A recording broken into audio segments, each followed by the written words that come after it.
I want to share with you for a few moments today on the subject, the Good Shepherd. The Good Shepherd. Rabbi Aryeh Levine was once standing outside his yeshiva in Jerusalem while the children were on a 15-minute recess break. His son, Chaim, a teacher in the yeshiva, was standing and observing when suddenly his father turned to him. "What do you see, my son?" asked Rabbi Aryeh. "Why," he answered, "children playing." "Tell me about them," said Reb Aryeh. "Well," answered Reb Chaim, "David is standing near the door of the school with his hands in his pockets. He's probably no athlete. Moshe is playing wildly. He probably is undisciplined. Yankel is analysing how the clouds are drifting. I guess he was not counted in the game, but all in all, they are just a bunch of children playing." Reb Aryeh turned to him and exclaimed, "No, my son, you do not know how to watch the children. David is near the door with his hands in his pockets because he has no sweater. His parents cannot afford winter clothes for him. Moshe is wild because his Rebbe scolded him and he is frustrated.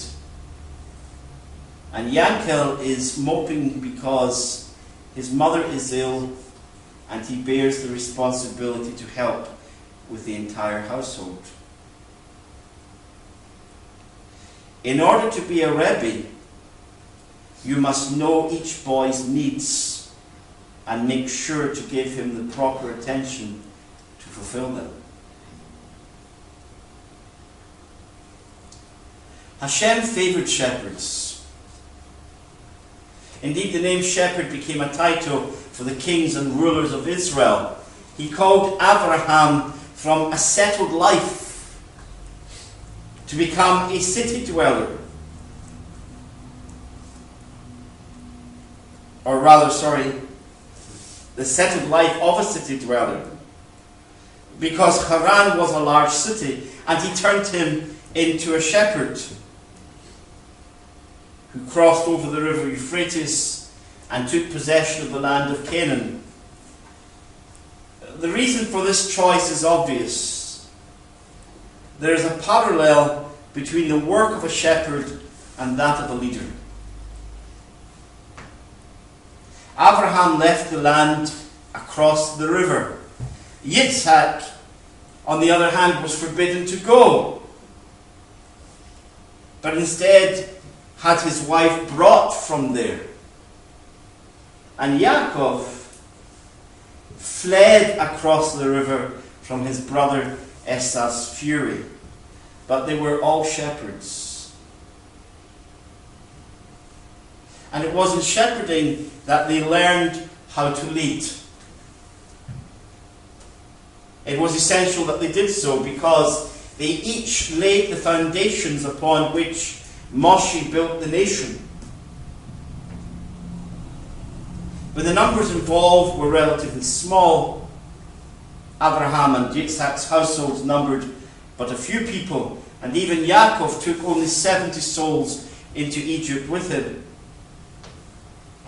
When numbers were so small, perhaps family loyalty may well have sufficed in order to keep discipline. But in fact, during these years, our fathers laid down principles of godly living which Hashem was later to expand upon and restate in the Torah. And it was this which maintained the cohesion required during 430 years in a foreign land.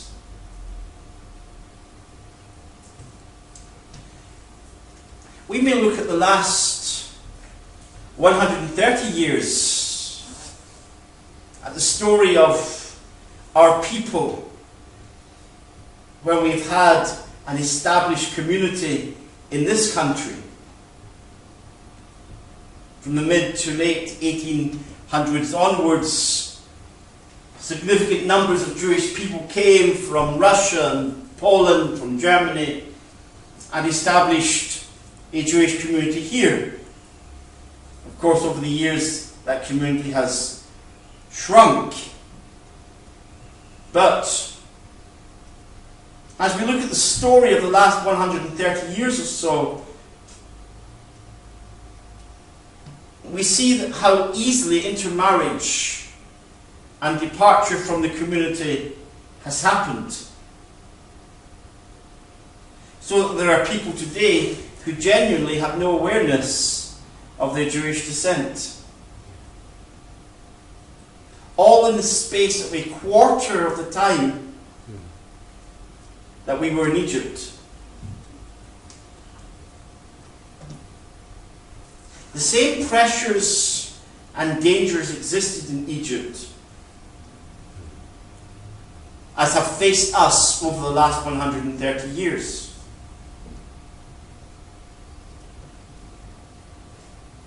We read of the son of the Israelite woman and the Egyptian father who blasphemed Hashem.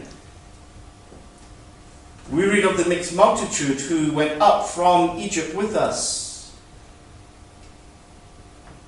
These are all evidences that the separation between the Egyptians and our fathers, which Goshen had afforded them, was, with the passage of time, not maintained.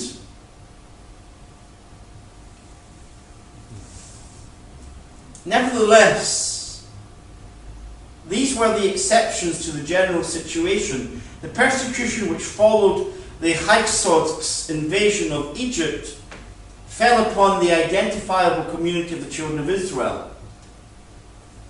So that notwithstanding the fact that leakage had begun to occur, that there had begun a process of assimilation and mingling, nevertheless, we had for 430 years or so succeeded in being a people set apart. And this was in no small measure due to the nature of the leadership which our patriarchs set up. Principally, it was a leadership which knew its people and cared for them. You remember the story of when Moshe arrived with a message from God for Pharaoh. Pharaoh's reaction was to increase the suffering. And this elicited a negative response from the elders of Israel, who after many years, at least 80 years of crying out for relief, turned on Moshe and said, "It's your fault.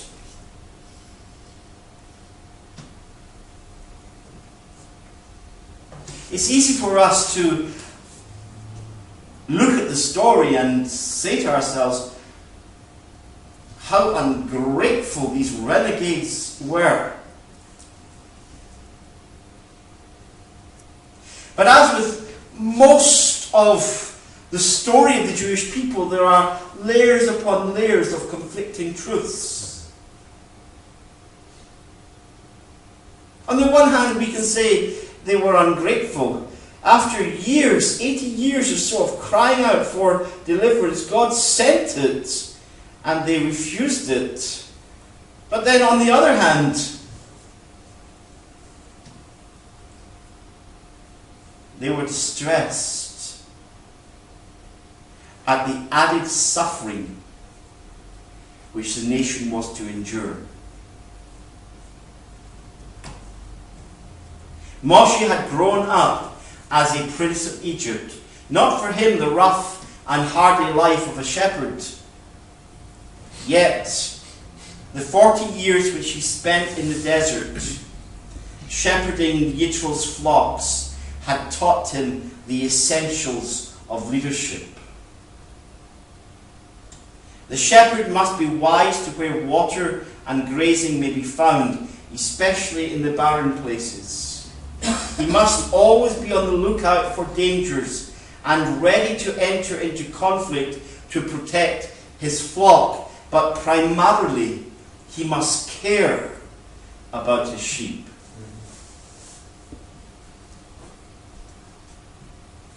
This is the character of the Mashiach.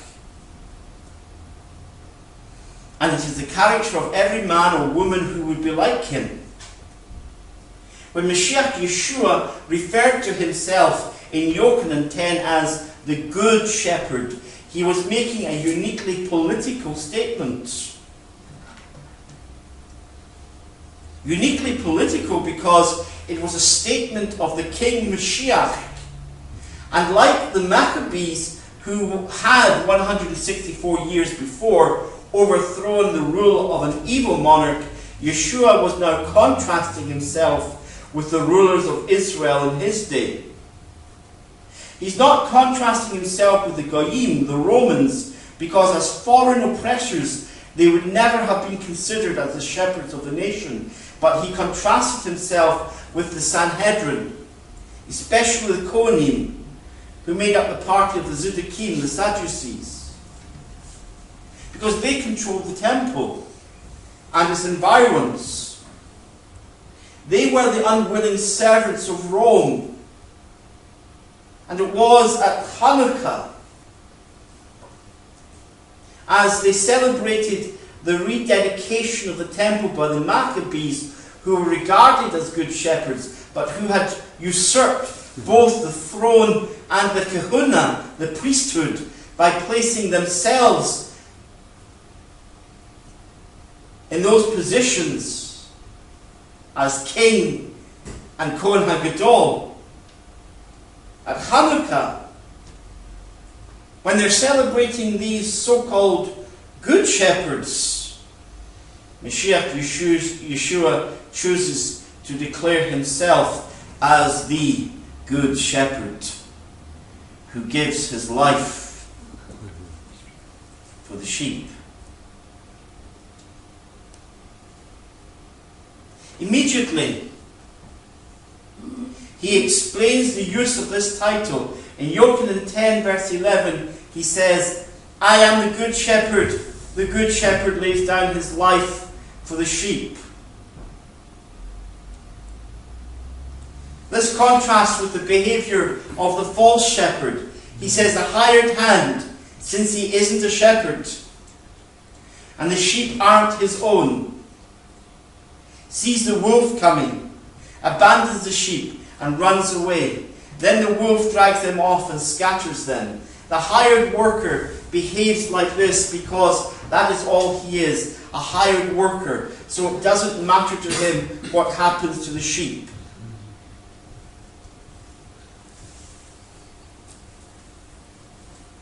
However, Yeshua adds another related principle to that of care.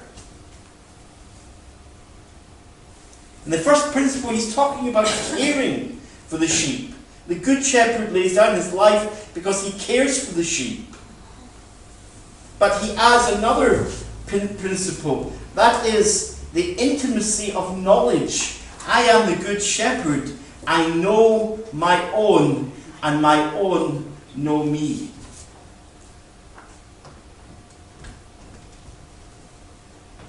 It is something he touched on earlier in the passage in verses 2 to 5. There we read, but the one who goes in through the gate is the sheep's own shepherd. This is the one the gatekeeper admits. The sheep hear his voice. He calls his own sheep, each one by name, and leads them out. After taking out all that are his own, he goes on ahead of them, and the sheep follow him because they recognize his voice. They never follow a stranger, but will run away from him because strangers' voices are unfamiliar to them.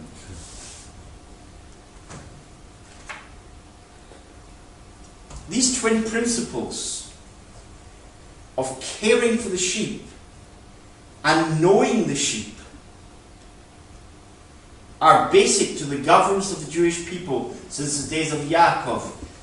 Not only were the flocks of Yaakov important to his welfare, but he was so intimately acquainted with them that he knew which to send away and which to keep, which were fertile and which were not, which would drink near the rods which he placed in the water and bear speckled offspring, and which would not. Yaakov cared for his goats, and he knew them. And as a result, he was a good shepherd to them.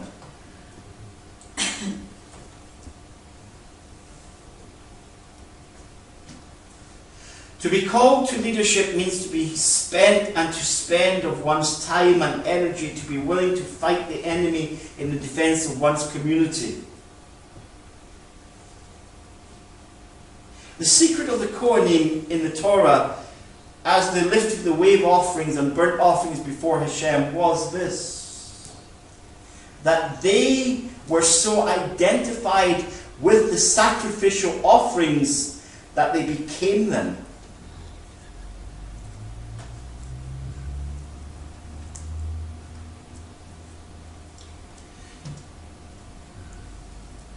The office of King Mashiach does not belong to one who is a spiritual or a political tyrant.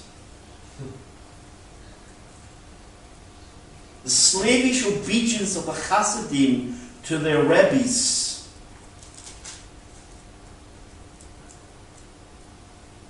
rules the Rebbes out of the running to be King Mashiach.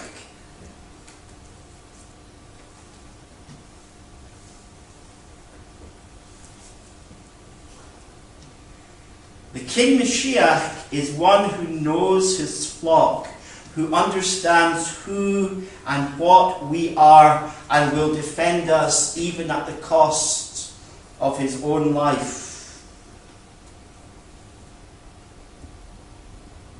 And he did.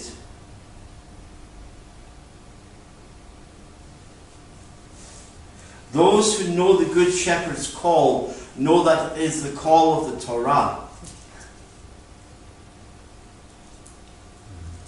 It is that call they follow and nothing else.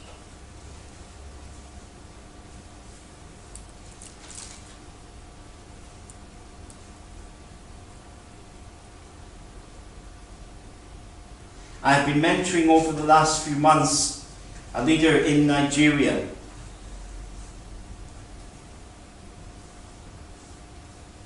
Last week we dealt with some issues, serious issues. I ended my communication with him by saying, I appreciate that you have now heard things which will be shocking to you, and that now you may wish to reevaluate your desire to be part of covenant Judaism. He wrote back, he said, Rabbi, I have been so lied to by the Christian church. I have never heard things like this before. I have never thought of God or the Torah in this way before. I am eager to start the process of conversion. You see, the shepherd's sheep hear his voice in the Torah, and another voice they will not follow. Notice Messiah Yeshua's use of the word voice. It was the voice, the Word, who walked with Adam and Chava in the cool of the day, who became a human being and dwelt among us, in whom there dwelt the Shekinah.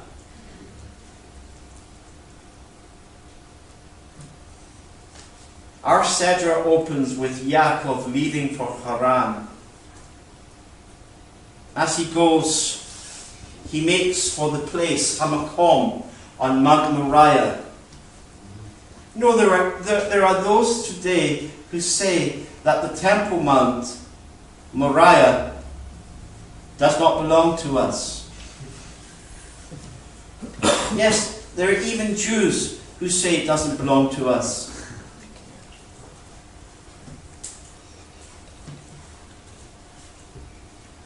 There was even a professor in the Hebrew University a few years ago produced a paper saying, we have no claim on the Temple Mount. Well, I don't know what language he's reading the Torah in, but today we read it in both Hebrew and in English. And you know something, in both it said the same thing. It said that Yaakov got to the place and he lay down there, and the God of Israel came, the God of Abraham, the one who said, I am the God of Abraham and the God of Yitzhak. And he said, the place on which you are lying. Now I just want to make sure that we have the facts right.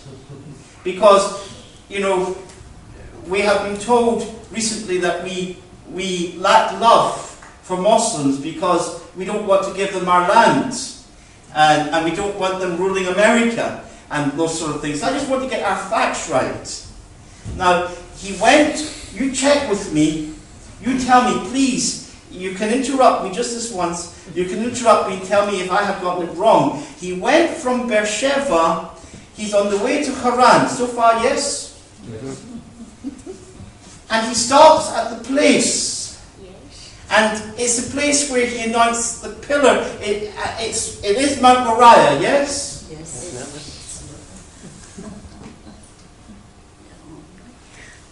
So on Mount Moriah, on the place where he anointed the pillar and called it Bethel, house of God, and where in the Hebrew he says a house of God will stand here.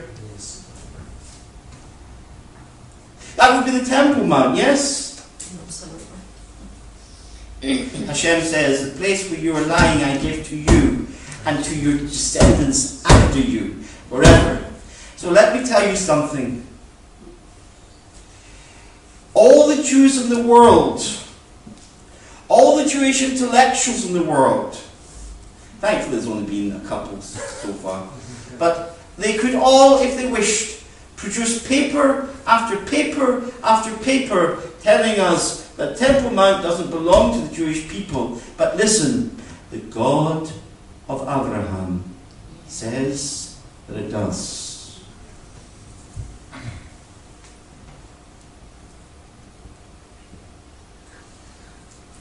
Just about a year and a half ago, no, in fact it was just a year ago, the Muslim authorities on the Temple Mount explained that the Jews had no claim to the Temple Mount, and it was only through the mercy of the Muslims that they allowed us to go there and weep. This is stupid. I tell you, Hashem blessed Ishmael with many attributes, but not with brains. Weeping over what?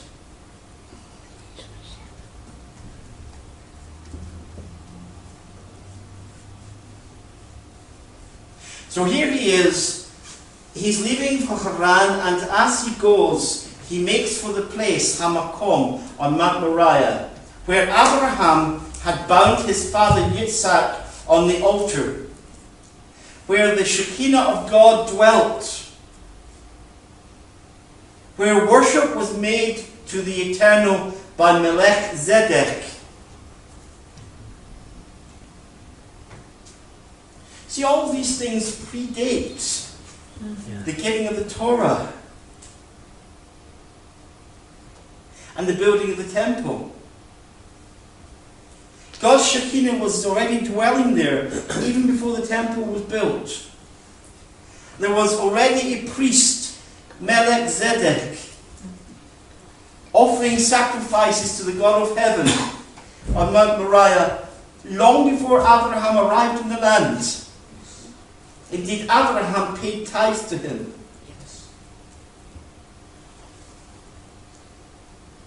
There are those who say, we shouldn't be paying tithes, you know, Rabbi.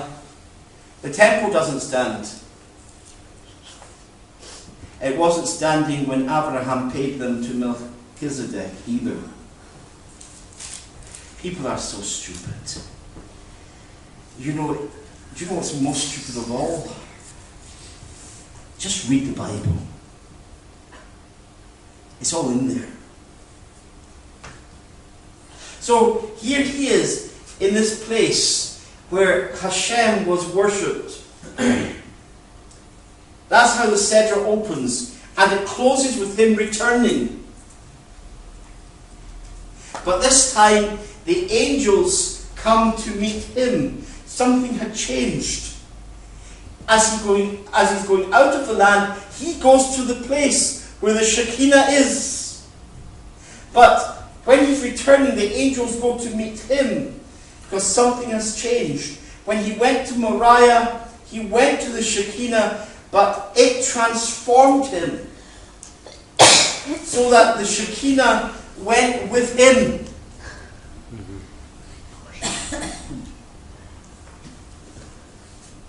Isn't that what the Torah says should happen? As we, as a people, live the commandments of Hashem, people should say, what is this great nation? The Shekinah should be with us. Hashem said, build me a tabernacle so that I may dwell amongst them. The rabbis tell us that his intention was that he should indwell each and every Jew. That's what he always wanted.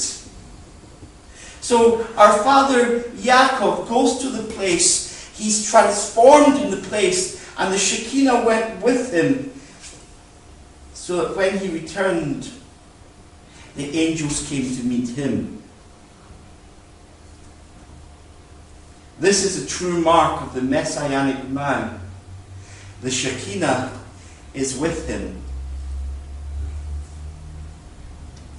Hashem has only one voice to this world, only one word, whether it dwells on the mount, in the holiest of all.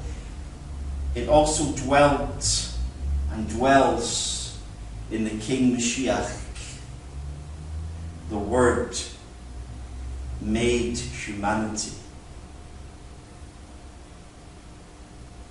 Rabbi Yochanan says of him, and we beheld the Shekinah. Shekinah, like of the Father's uniquely begotten Son.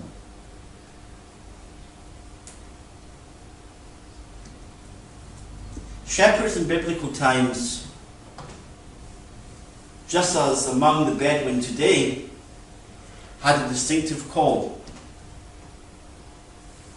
A shepherd would go into the town and leave the sheep grazing with the flocks of other shepherds.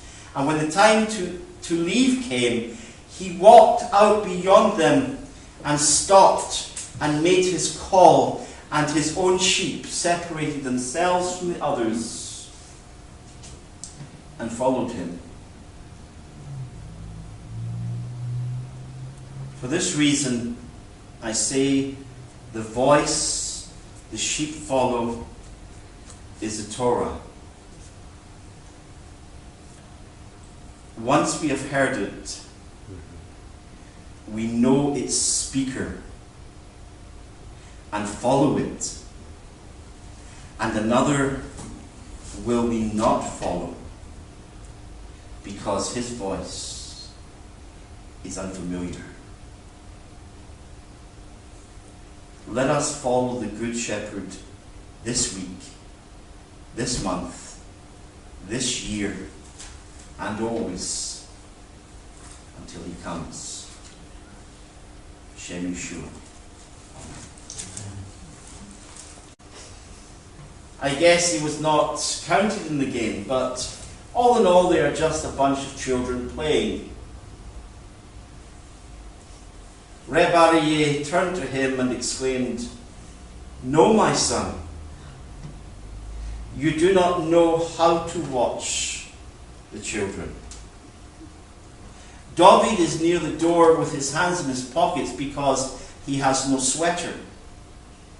His parents cannot afford winter clothes for him. Moshe is wild because..." I want to share with you a few moments today on the subject, the Good Shepherd. The Good Shepherd. Rabbi Aryeh Levine was once standing outside his yeshiva in Jerusalem while the children were on a 15-minute recess break. His son, Chaim, a teacher in the yeshiva, was standing and observing when suddenly his father turned to him. "What do you see, my son?" asked Rabbi Aryeh. "Why," he answered, "children playing." "Tell me about them," said Reb Aryeh. "Well," answered Reb Chaim, "David is standing near the door of the school with his hands in his pockets. He's probably no athlete. Moshe is playing wildly. He probably is undisciplined. Yankel is analysing how the clouds are drifting. His Rebbe scolded him and he is frustrated. And Yankel is moping because his mother is ill and he bears the responsibility to help with the entire household. In order to be a Rebbe, you must know each boy's needs and make sure to give him the proper attention to fulfill them. Hashem favored shepherds. Indeed, the name shepherd became a title for the kings and rulers of Israel. He called Abraham from a settled life to become a city dweller. Or rather, the settled life of a city dweller. Because Haran was a large city, and he turned him into a shepherd who crossed over the river Euphrates and took possession of the land of Canaan.